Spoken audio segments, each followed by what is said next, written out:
Bonifacio est un joyau, pour ne pas dire un trésor. Donc je voulais absolument terminer non seulement cette visite, mais mon action pour la Corse à Bonifacio, c'est chose faite et j'en suis tout à fait ravi car j'aime beaucoup cette ville que je connais bien.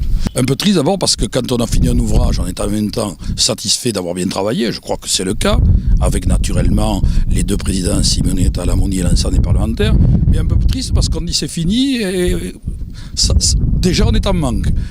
Mais je reviendrai en Corse, j'aime la Corse, je l'aimais déjà avant, maintenant c'est encore beaucoup plus que ça.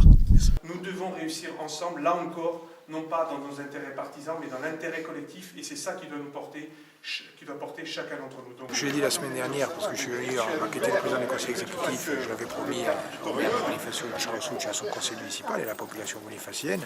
Je l'ai répété aujourd'hui.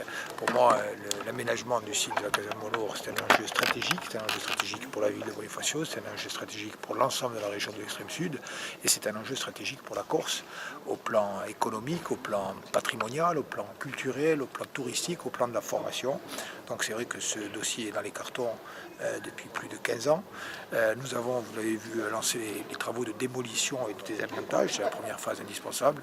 Maintenant, nous avons convenu avec le maire de Bonifacio de mettre en place un comité de suivi qui se réunira une fois tous les 2 mois et en tant que de besoin, plus si nécessaire, pour véritablement avancer. L'idée, c'est de faire du projet de réhabilitation et de mise en valeur de Montlour un projet véritablement stratégique pour Bonifacio et pour la Corse, entre Europe et Méditerranée.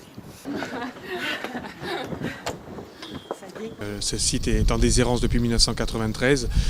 Malgré tout, la chapelle Sainte-Marie-Madeleine a vu le jour, a été réhabilitée.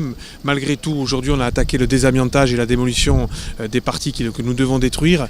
Le président de l'exécutif, je l'ai bien sûr sollicité pour qu'il accélère le mouvement sur la mise en œuvre de la feuille de route qui a été votée à l'unanimité de la collectivité territoriale de Corse. Aujourd'hui, la présence du ministre, même si des échéances importantes arrivent et qu'il ne sera peut-être pas ministre encore très très longtemps, mais malgré tout, autour de lui, vous avez des fonctionnaires qui vont assurer la continuité de l'État, et nous avons besoin de l'État sur ce projet Montlaur, puisque il y a des avis de la DRAC, des avis de l'ABF qu'on doit intégrer dans notre réflexion.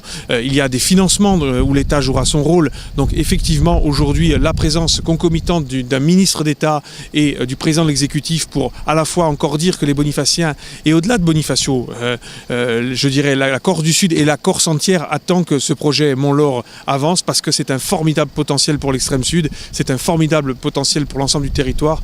Vous le savez très bien, en matière de tourisme, Bonifacio est un peu une locomotive qui a forcément vocation à rayonner sur l'ensemble du territoire, et je crois qu'aujourd'hui, le président exécutif me l'a dit la semaine dernière, il l'a répété aujourd'hui, il y a là des choses à faire, et j'espère qu'on va encore accélérer le processus.